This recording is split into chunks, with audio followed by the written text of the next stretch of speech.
Capítulo 3. Una era de tinieblas espirituales.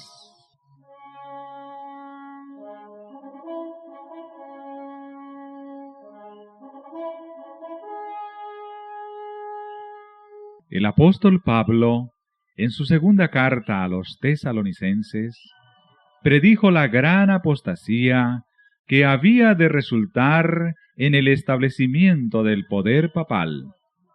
Declaró, respecto al día de Cristo, ese día no puede venir sin que venga primero la apostasía y sea revelado el hombre de pecado, el hijo de perdición, el cual se opone a Dios y se ensalza sobre todo lo que se llama Dios, o que es objeto de culto. De modo que se siente en el templo de Dios, ostentando que Él es Dios. Y además, el apóstol advierte a sus hermanos que el misterio de iniquidad está ya obrando. Ya en aquella época veía él que se introducían en la iglesia errores que prepararían el camino para el desarrollo del papado.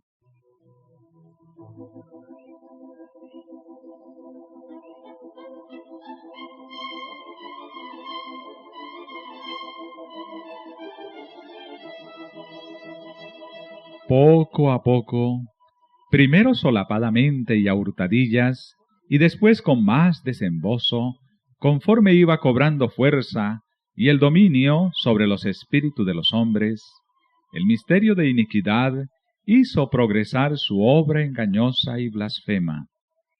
De un modo casi imperceptible, las costumbres del paganismo penetraron en la iglesia cristiana. El espíritu de avenencia y de transacción fue coartado por algún tiempo por las terribles persecuciones que sufriera la iglesia bajo el régimen del paganismo. Mas habiendo cesado la persecución y habiendo penetrado el cristianismo en las cortes y palacios, la iglesia dejó a un lado la humilde sencillez de Cristo y de sus apóstoles por la pompa y el orgullo de los sacerdotes y gobernantes paganos, y sustituyó los requerimientos de Dios por las teorías y tradiciones de los hombres. La conversión nominal de Constantino a principios del siglo IV causó gran regocijo, y el mundo, disfrazado con capa de rectitud, se introdujo en la iglesia.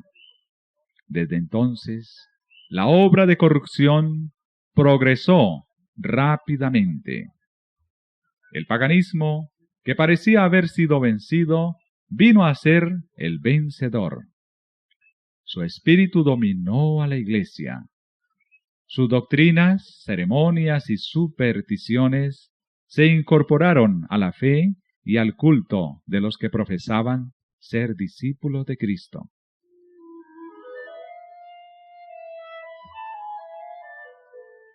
Esta avenencia entre el paganismo y el cristianismo dio por resultado el desarrollo del hombre de pecado, predicho en la profecía como oponiéndose a Dios y ensalzándose a sí mismo sobre Dios. Ese gigantesco sistema de falsa religión es obra maestra del poder de Satanás, un monumento de sus esfuerzos para sentarse él en el trono y reinar sobre la tierra según su voluntad.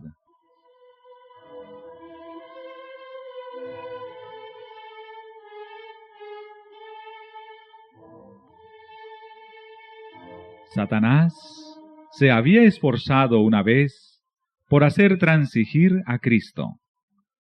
Vino a donde estaba el Hijo de Dios en el desierto para tentarle, y mostrándole todos los reinos del mundo y su gloria, ofreció entregárselo todo con tal que reconociera la supremacía del príncipe de las tinieblas.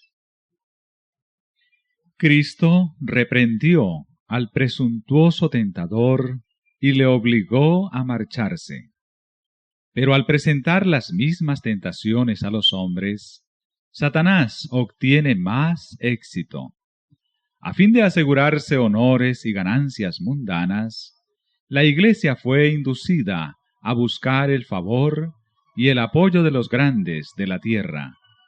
Y habiendo rechazado de esa manera a Cristo, tuvo que someterse al representante de Satanás, el obispo de Roma.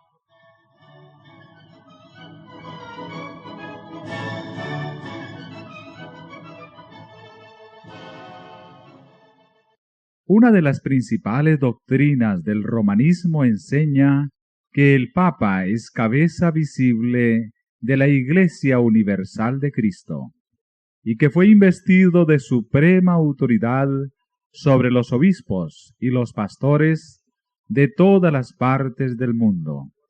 Aún más, al Papa se le han dado los títulos propios de la divinidad. Se le ha titulado Señor Dios el Papa y se le ha declarado infalible. Exige que todos los hombres le rindan homenaje. La misma pretensión que sostuvo Satanás cuando tentó a Cristo en el desierto, la sostiene aún por medio de la Iglesia de Roma, y muchos son los que están dispuestos a rendirle homenaje.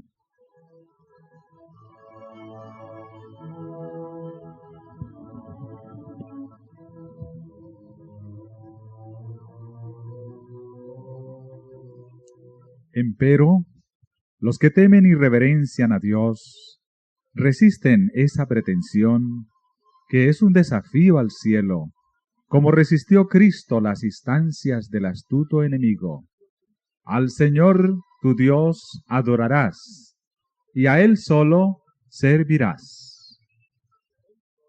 Dios no ha hecho alusión alguna en su palabra a que Él haya elegido a un hombre para que sea la cabeza de la Iglesia.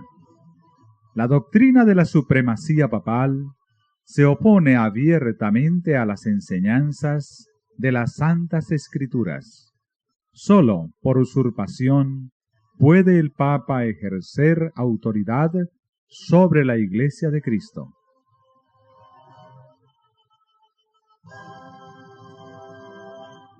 Los romanistas se han empeñado en acusar a los protestantes de herejía y de haberse separado caprichosamente de la verdadera Iglesia.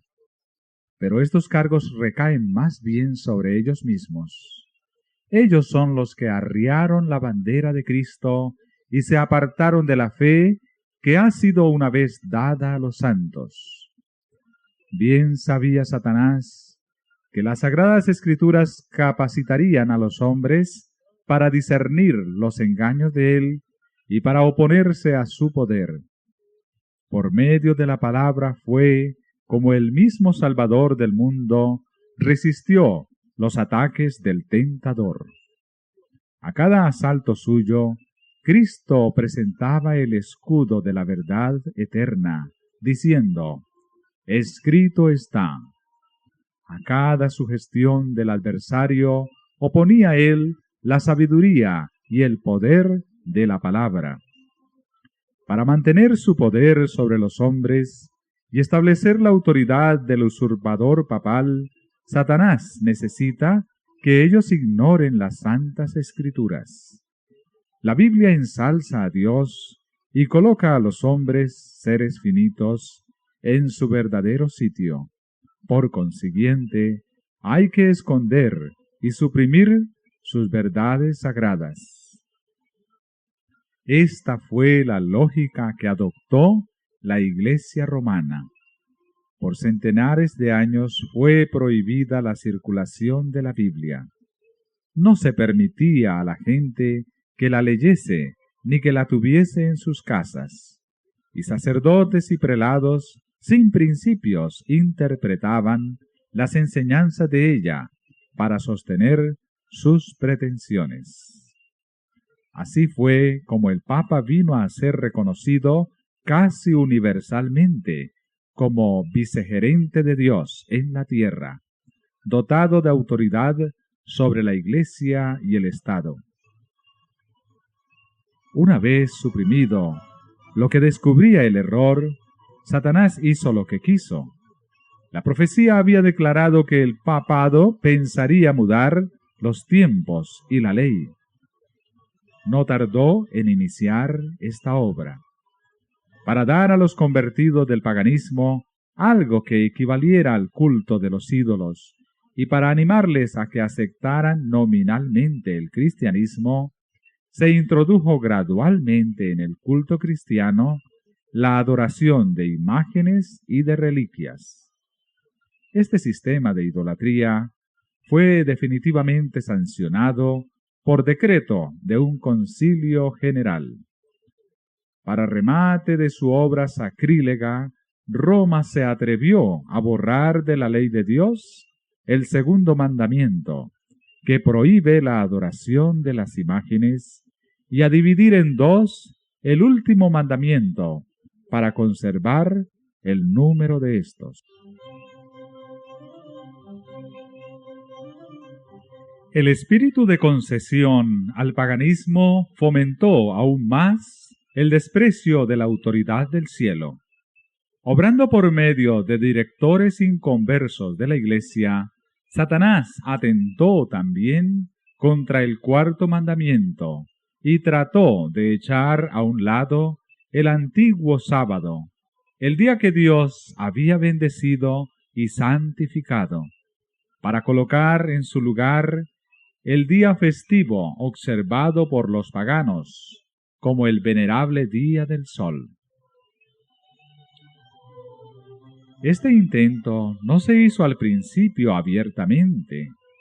En los primeros siglos el verdadero día de reposo, el sábado, había sido guardado por todos los cristianos, los cuales, siendo celosos de la honra de Dios y creyendo que su ley es inmutable, respetaban escrupulosamente la santidad de sus preceptos.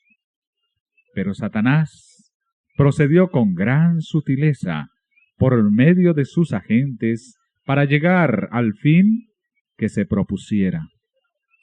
Para llamar la atención de las gentes hacia el domingo, fue declarado día de fiesta en honor de la resurrección de Cristo. Se celebraban servicios religiosos en ese día.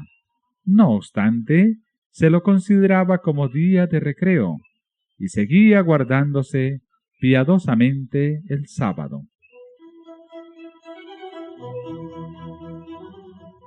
Con el fin de preparar el terreno para la realización de sus fines, Satanás indujo a los judíos, antes del advenimiento de Cristo, a que recargasen el sábado con las más rigurosas exacciones, de modo que su observancia fuese una pesada carga. Aprovechándose luego de la falsa luz bajo la cual lo había hecho considerar, hízolo despreciar como institución judaica. Mientras que los cristianos seguían observando generalmente el domingo como día de fiesta alegre, el diablo los indujo a hacer del sábado un día de ayuno, de tristeza y de abatimiento, para hacer patente su odio al judaísmo.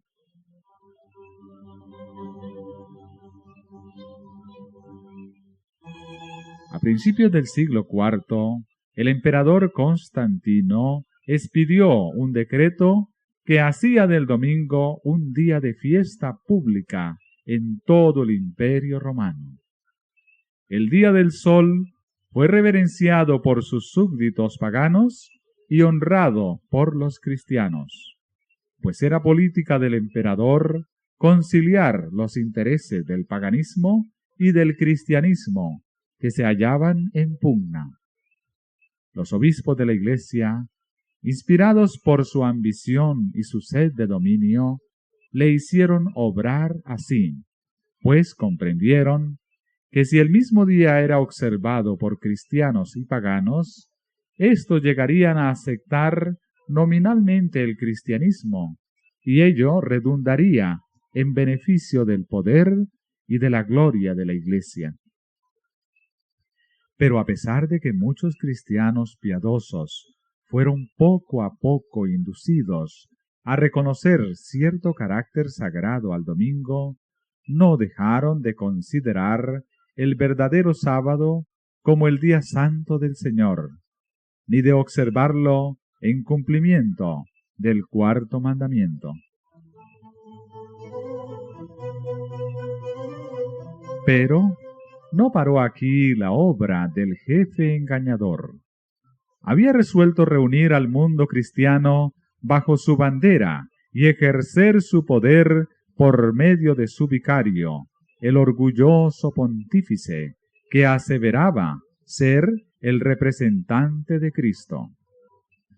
Realizó su propósito valiéndose de paganos semiconvertidos, de prelados ambiciosos y de eclesiásticos amigos del mundo. Convocábanse de vez en cuando grandes concilios en que se reunían los dignatarios de la Iglesia de todas partes del mundo.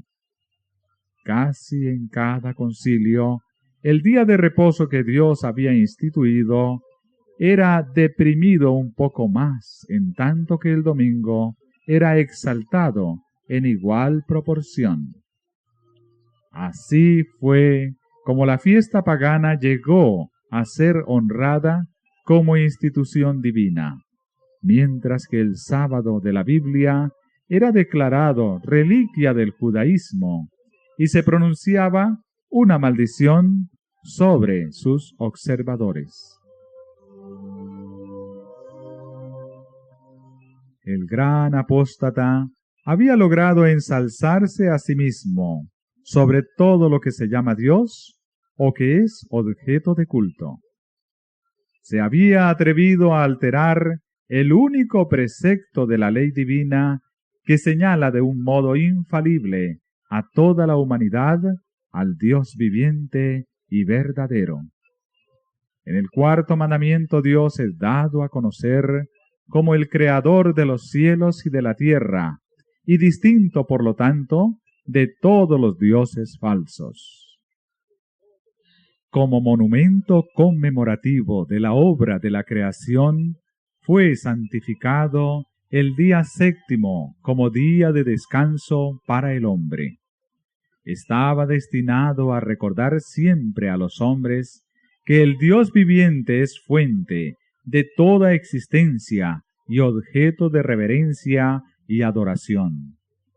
Satanás se esfuerza por disuadir a los hombres de que se sometan a Dios y obedezcan a su ley, y por lo tanto dirige sus golpes especialmente contra el mandamiento que presenta a Dios como el Creador. Los protestantes alegan ahora que la resurrección de Cristo en el domingo convirtió a dicho día en el día del Señor. Pero las Santas Escrituras en nada confirman este modo de ver. Ni Cristo ni sus apóstoles confirieron semejante honor a ese día. La observancia del domingo como institución cristiana tuvo su origen en aquel misterio de iniquidad, que ya había iniciado su obra en los días de San Pablo. ¿Dónde y cuándo adoptó el Señor a este hijo del papado? ¿Qué razón válida puede darse en favor de un cambio que las Santas Escrituras no sancionan?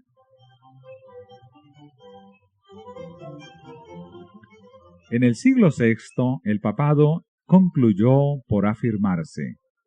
El asiento de su poder quedó definitivamente fijado en la ciudad imperial, cuyo obispo fue proclamado cabeza de toda la Iglesia. El paganismo había dejado el lugar al papado. El dragón dio a la bestia su poder y su trono y grande autoridad.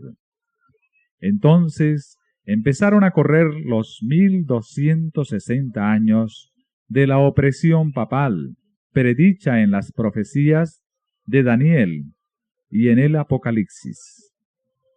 Los cristianos se vieron obligados a optar entre sacrificar su integridad y aceptar el culto y las ceremonias papales, o pasar la vida encerrados en los calabozos, o morir en el tormento, en la hoguera, o bajo el hacha del verdugo. Entonces se cumplieron las palabras de Jesús: seréis entregados aún de vuestros padres y hermanos y parientes y amigos, y matarán a algunos de vosotros, y seréis aborrecidos de todos por causa de mi nombre. La persecución se desencadenó sobre los fieles con furia jamás conocida hasta entonces, y el mundo vino a ser un vasto campo de batalla. Por centenares de años, la Iglesia de Cristo no halló más refugio que en la reclusión y en la oscuridad. Así lo dice el profeta. Y la mujer huyó al desierto, donde tiene lugar aparejado de Dios, para que allí la mantengan 1260 días.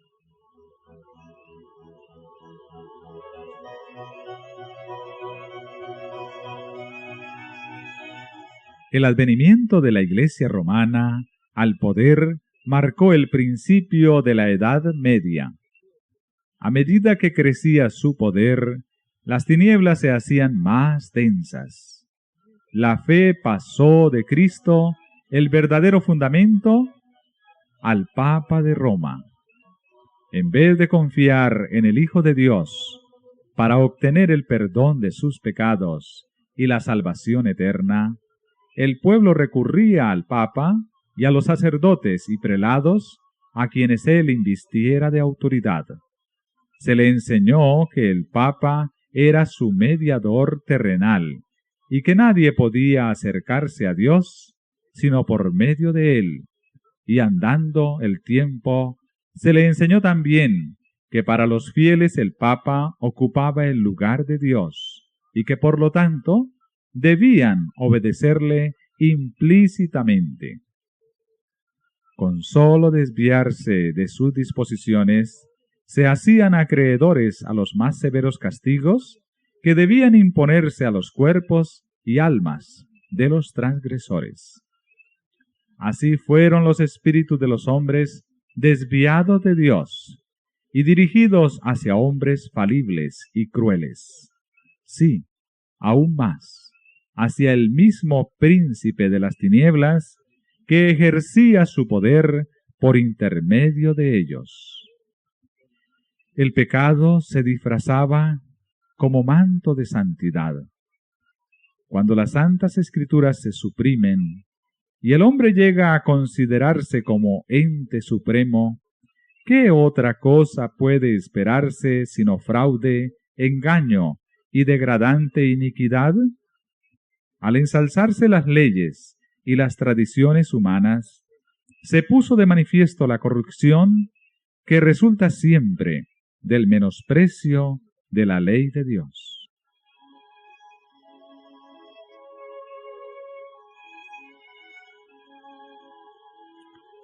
Días azarosos fueron aquellos para la Iglesia de Cristo. Pocos, en verdad, eran los sostenedores de la fe. Aun cuando la verdad no quedó sin testigos, a veces parecía que el error y la superstición concluirían por prevalecer completamente y que la verdadera religión iba a ser desarraigada de la tierra.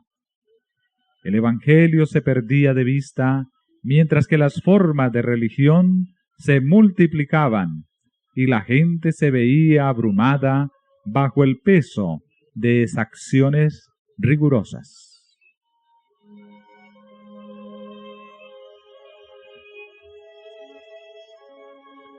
No sólo se le enseñaba a ver en el Papa a su mediador, sino aún a confiar en sus propias obras para la expiación del pecado. Largas peregrinaciones, obra de penitencia, la adoración de reliquias, la construcción de templos, relicarios y altares, la donación de grandes sumas a la Iglesia, todas estas cosas y muchas otras parecidas les eran impuestas a los fieles para aplacar la ira de Dios o para asegurarse su favor. Como si Dios, a semejanza de los hombres, se enojara por pequeñeces o pudiera ser apaciguado por regalos y penitencias.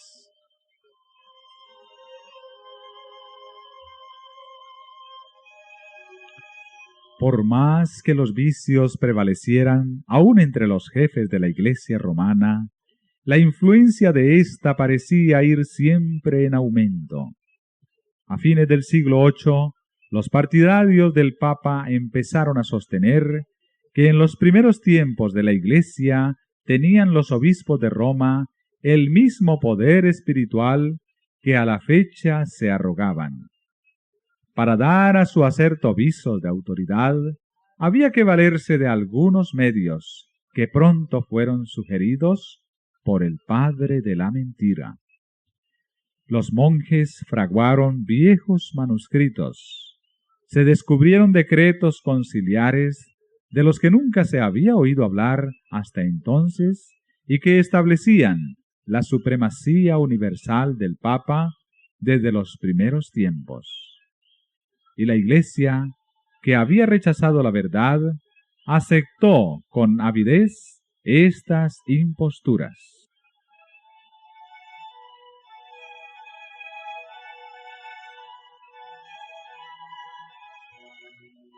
Los pocos fieles que edificaban sobre el cimiento verdadero estaban perplejos y trabados, pues los escombros de las falsas doctrinas entorpecían el trabajo.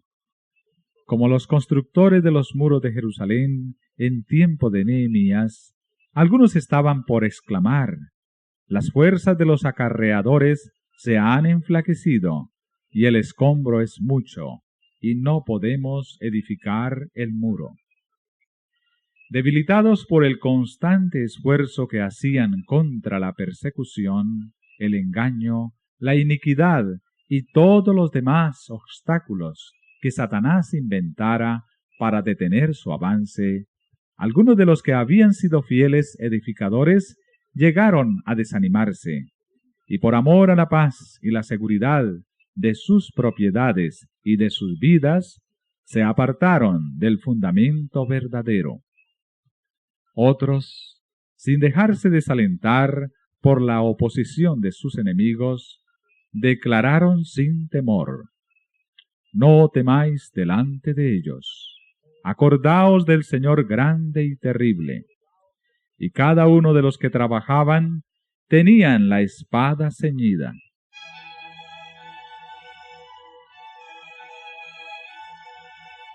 En todo tiempo, el mismo espíritu de odio y de oposición a la verdad inspiró a los enemigos de Dios, y los siervos de Él necesitaron la misma vigilancia y fidelidad.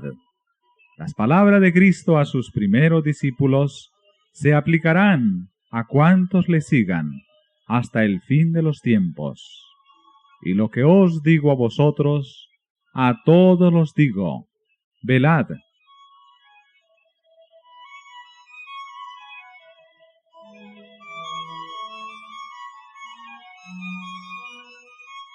Las tinieblas parecían hacerse más densas.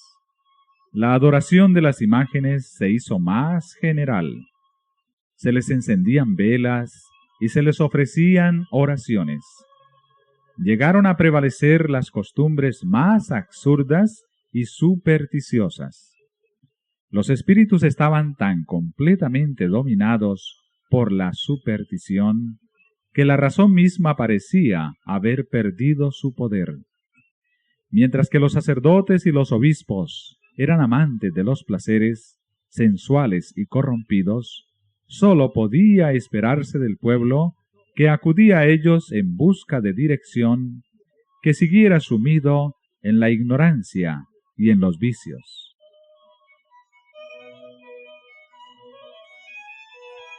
Las pretensiones papales dieron otro paso más cuando en el siglo XI el Papa Gregorio VII proclamó la perfección de la Iglesia romana.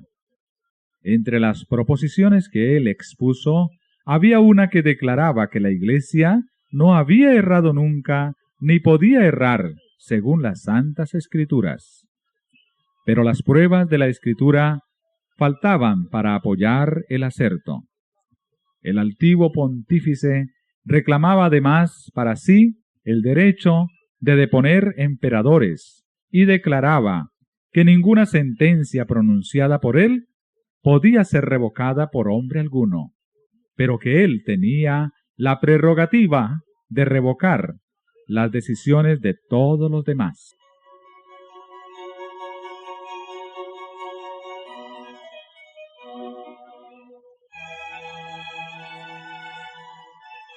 El modo en que trató al emperador alemán Enrique IV nos pinta a lo vivo el carácter tiránico de este abogado de la infalibilidad papal.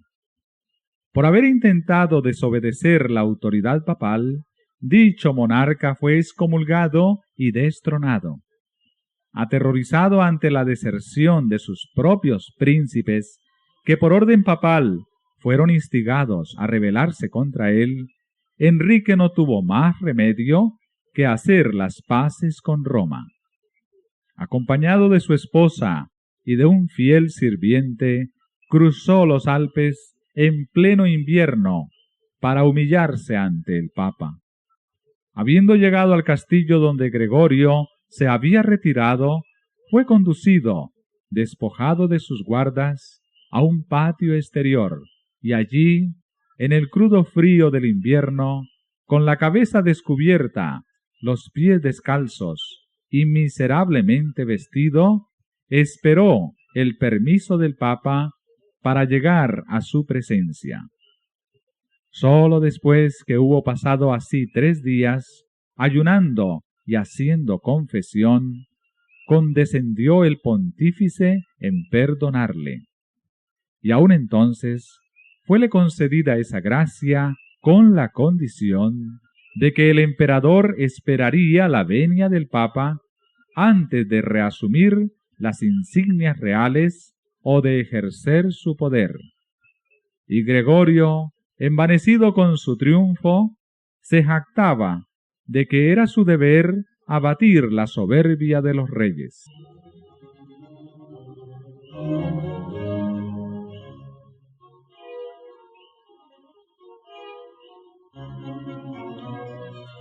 Cuán notable contraste hay entre el despótico orgullo de tan altivo pontífice y la mansedumbre y humildad de Cristo, quien se presenta a sí mismo como llamando a la puerta del corazón para ser admitido en él y traer perdón y paz, y enseñó a sus discípulos: el que quisiere entre vosotros ser el primero, será vuestro siervo.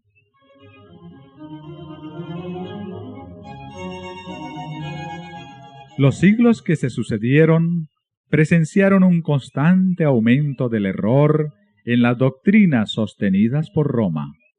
Aún antes del establecimiento del papado, las enseñanzas de los filósofos paganos habían recibido atención y ejercido influencia dentro de la Iglesia. Muchos de los que profesaban ser convertidos se aferraban aún a los dogmas de su filosofía pagana y no sólo seguían estudiándolos ellos mismos, sino que inducían a otros a que los estudiaran también, a fin de extender su influencia entre los paganos.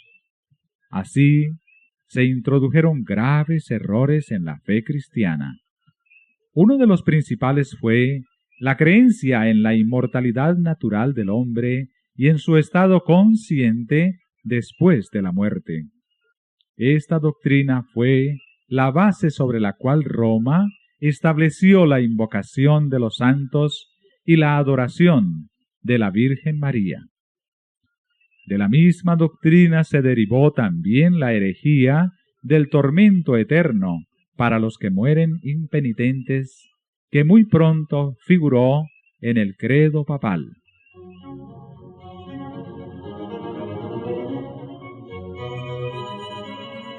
De este modo, se preparó el camino para la introducción de otra invención del paganismo, a la que Roma llamó purgatorio, y de la que se valió para aterrorizar a las muchedumbres crédulas y supersticiosas. Con esta herejía, Roma afirma la existencia de un lugar de tormento, en el que las almas de los que no han merecido eterna condenación han de ser castigadas por sus pecados, y de donde, una vez limpiadas de impureza, son admitidas en el cielo.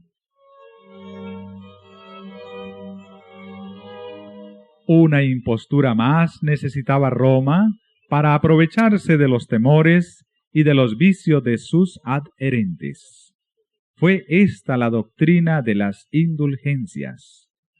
A todos los que se alistasen en las guerras que emprendía el pontífice para extender su dominio temporal, castigar a sus enemigos o exterminar a los que se atreviesen a negar su supremacía espiritual, se concedía plena remisión de los pecados pasados, presentes y futuros, y la condonación de todas las penas y castigos merecidos.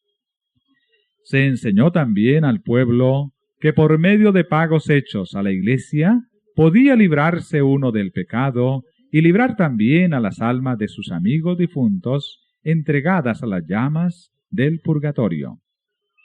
Por estos medios llenaba Roma sus arcas y sustentaba la magnificencia, el lujo y los vicios de los que pretendían ser representantes de aquel que no tuvo dónde recostar la cabeza.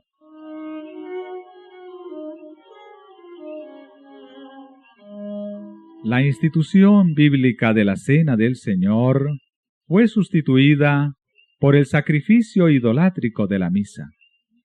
Los sacerdotes papales aseveraban que con sus palabras podían convertir el pan y el vino en el cuerpo y sangre verdaderos de Cristo. Con blasfema presunción se arrogaban el poder de crear a Dios, creador de todo.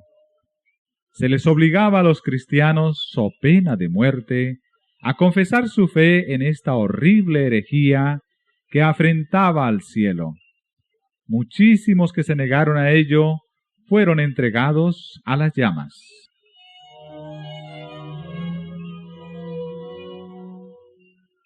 En el siglo XIII se estableció la más terrible de las maquinaciones del papado, la Inquisición. El príncipe de las tinieblas obró de acuerdo con los jefes de la jerarquía papal. En sus concilios secretos, Satanás y sus ángeles gobernaron los espíritus de los hombres perversos, mientras que invisible acampaba entre ellos un ángel de Dios, que llevaba apunte de sus malvados decretos, y escribía la historia de hechos por demás horrorosos, para ser presentados a la vista de los hombres. Babilonia la Grande fue embriagada de la sangre de los santos. Los cuerpos mutilados de millones de mártires clamaban a Dios venganza contra aquel poder apóstata.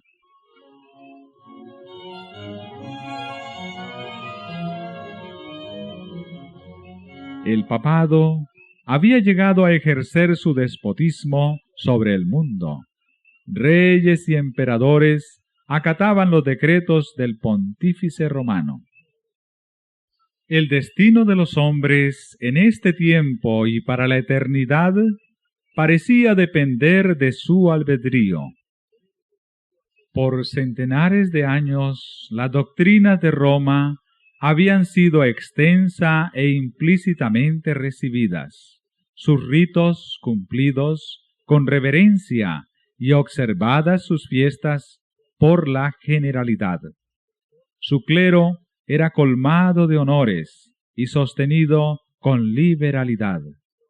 Nunca desde entonces ha alcanzado Roma tan grande dignidad, magnificencia, ni poder.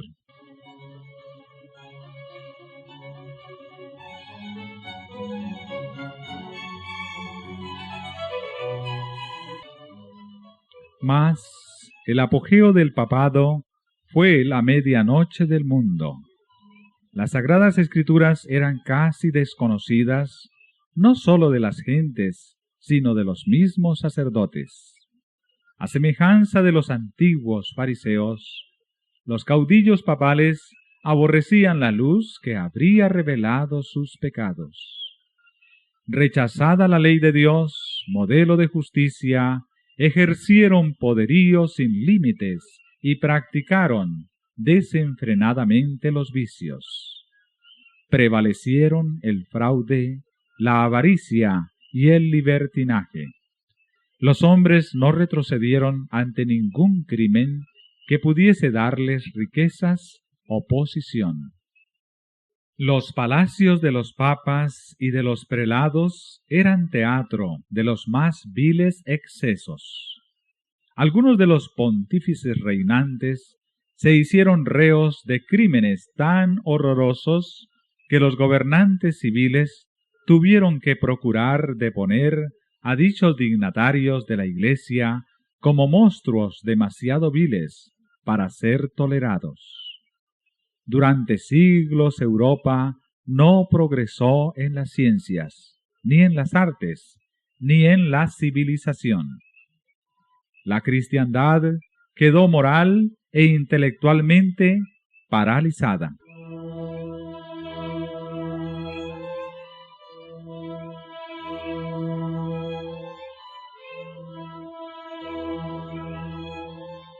La condición en que el mundo se encontraba bajo el poder romano resultaba ser el cumplimiento espantoso e impresionante de las palabras del profeta Oseas. Mi pueblo está destruido por falta de conocimiento. Por cuanto tú has rechazado con desprecio el conocimiento de Dios, yo también te rechazaré. Puesto que te has olvidado de la ley de tu Dios, me olvidaré yo también de tus hijos. No hay verdad, y no hay misericordia, y no hay conocimiento de Dios en la tierra. No hay más que perjurio, y mala fe, y homicidio, y hurto, y adulterio. Rompen por todo, y un charco de sangre toca a otro. Tales fueron los resultados de haber desterrado la palabra de Dios.